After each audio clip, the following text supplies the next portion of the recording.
ক্যারিয়ারের সেরা সময় পার করছেন রাশমিকা মান্দানা। আর সেই সময়ে চারদিকে একটি প্রশ্ন, তিনি কি সত্যিই বিজয় দেবরকোন্ডার সঙ্গে বাগদান সেরেছেন?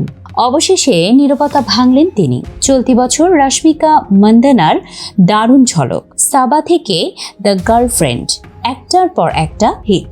2025 সালেই তার 5টি সিনেমা বক্স অফিসে আয় করেছে 1300 কোটি রুপির বেশি। ক্যারিয়ারের সাফল্যের সঙ্গে ব্যক্তিগত জীবন নিয়েও চলছে তুমুল আলোচনা।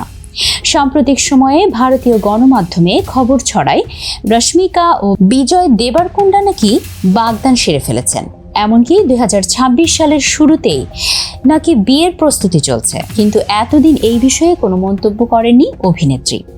অবশেষে দ্য হলিউড রিপোর্টার ইন্ডিয়ার সঙ্গে এক বিশেষ সাক্ষাৎকারে তাকে সরাসরি প্রশ্ন করা হলো, এই বিয়ের খবর কি সত্যি?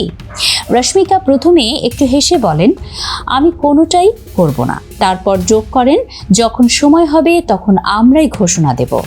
এই একটি বাক্যই ভক্তদের মধ্যে নতুন জল্পনা তৈরি করেছে। তাহলে কি সত্যিই কিছু আছে? গীতা গোবিন্দম আর ডিয়ার কমরেডে একসঙ্গে কাজ করার পর থেকেই টলিউড বলিউড জুড়ে রশ্মিকা ও বিজয় জুটি নিয়ে গুঞ্জন চলছে।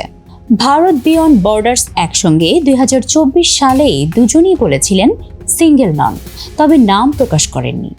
রশ্মিকা বলেন, সময় হলে ঘোষণা দেব, কিন্তু তার এই রহস্যময় উত্তর গুঞ্জন কি আরও পোক্ত করছে, নাকি এটি ভক্তদের অপেক্ষায় রাখার কৌশল?